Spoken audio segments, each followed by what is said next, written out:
How did the events of William and Ellen's lives impact their ideas of family? In this lesson, you will learn to explain a character's motivation by analyzing the impact of traumatic events in the character's life. Let's review. We've been reading the text The Great Escape from Slavery of Ellen and William Craft by Marion Smith Holmes. This is an informational text based on the Crafts book Running 1,000 Miles for Freedom.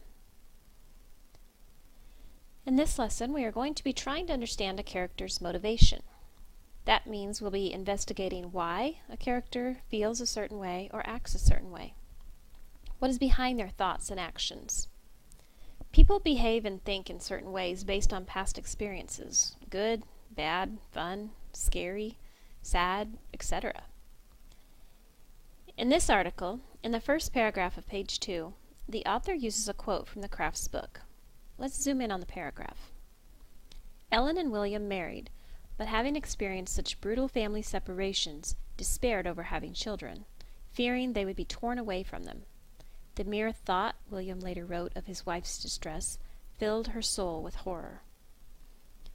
The text says the Crafts despaired over having children, fearing they would be torn away from them. Why would they think someone would take away their children? Well, the text says that they had had brutal family separations. So we know there was something in their past that influenced the way they felt about having a family. So to answer our question, we need to look deeper into these past experiences. This will help us understand their motivation. These are the steps we'll follow. First, we'll identify traumatic events. Next, we'll ask ourselves, how did the character feel about this event? And finally, we'll analyze how this event impacted the character's future thoughts or actions. Since we've read this text before, we can skim through to find the events that could have impacted the Crafts' view on family. We'll be looking for bad or frightening experiences they may have had as children that would impact their decision not to have their own children. The introduction seems to give an overview of the story but doesn't mention any background on William or Ellen's lives. Let's look ahead to this next paragraph. Ellen and William lived in Macon, Georgia, and were owned by different masters. Put up for auction at age 16 to help settle his master's debts, William had become the property of a local bank cashier. So, William was put up for auction at the age of 16. I think that's certainly a traumatic event. I'll note that on a sticky note. Let's read on. A skilled cabinet maker, William continued to work at the shop where he had apprenticed, and his new owner collected most of his wages. Minutes before being sold, William had witnessed the sale of his frightened, tearful 14-year-old sister. So, his master was in debt and must have had to sell off his slaves, and not only William but his sister too. Can you imagine watching your little sister crying and being sold away from your family? That would be heart-wrenching. I'll add that to my notes. Let's read the last sentence. His parents and brothers had met the same fate and were scattered throughout the South. Well, that answers the question that was just wondering about.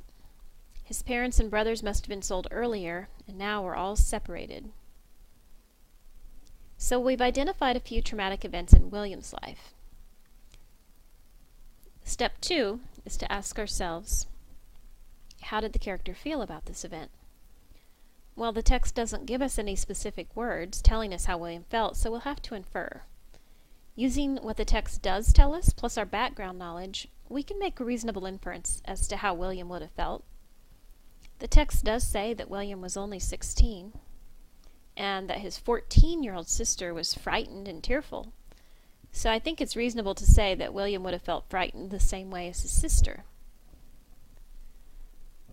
And the text says that the family was scattered throughout the South. Families are normally together, so to be scattered and apart would be horribly sad. Before we move to step 3, let's read a section of the next paragraph and see what the text has to say about Ellen's background. As a child, Ellen, the offspring of her first master and one of his biracial slaves, had frequently been mistaken for a member of his white family. Much annoyed by the situation, the plantation mistress sent 11-year-old Ellen to Macon to her daughter as a wedding present in 1837, where she served as a lady's maid. So Ellen was only 11 years old when she was sent away from her home. She was given as a gift to her mistress's daughter.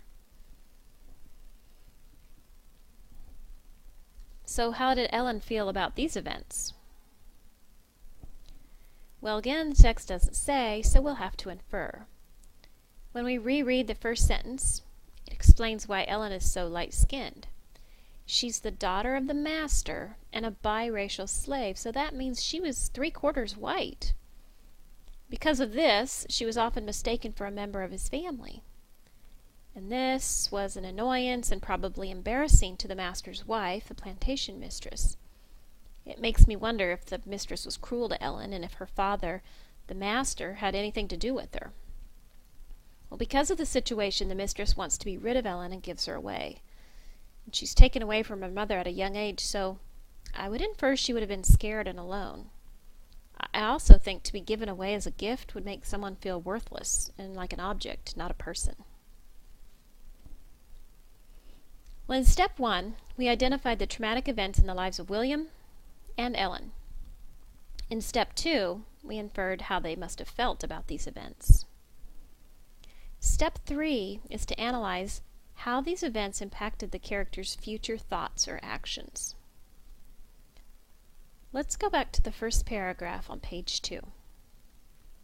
Ellen and William married, but having experienced such brutal family separations, despaired over having children, fearing they would be torn away from them. The mere thought, William later wrote of his wife's distress, filled her soul with horror. So, Ellen and William got married even though they knew they could be separated through being sold or given away. But they despaired over having children, fearing they would be torn away from them. It seems like even though they knew they could be separated, they were willing to risk getting married, but not willing to risk having children. I wonder if they knew they could survive being separated from each other because they'd already experienced painful separations, but they didn't want their children to have to endure what they had. I guess they thought it would be better to never have children than to have them and then have them taken away to an unknown fate. I think we're ready to answer our question. How did the events of William and Ellen's life impact their ideas of family? William and Ellen both suffered traumatic events in their childhood. William was sold when he was 16 and saw his frightened, crying 14-year-old sister being sold as well. The rest of his family was scattered throughout the South. Ellen was taken away from her mother when she was only 11. She was given away as a gift. Because they had gone through these separations, they didn't want to have children. They feared that their children would be torn away from them. They probably didn't want their children to have to go through what they went through. Here's the steps we followed. First, we identified traumatic events. Next, we asked, how did the character feel about this event? And last, we analyzed how this event impacted the character's future thoughts or actions. In this lesson, you have learned to explain a character's motivation by analyzing the impact of traumatic events in the character's life.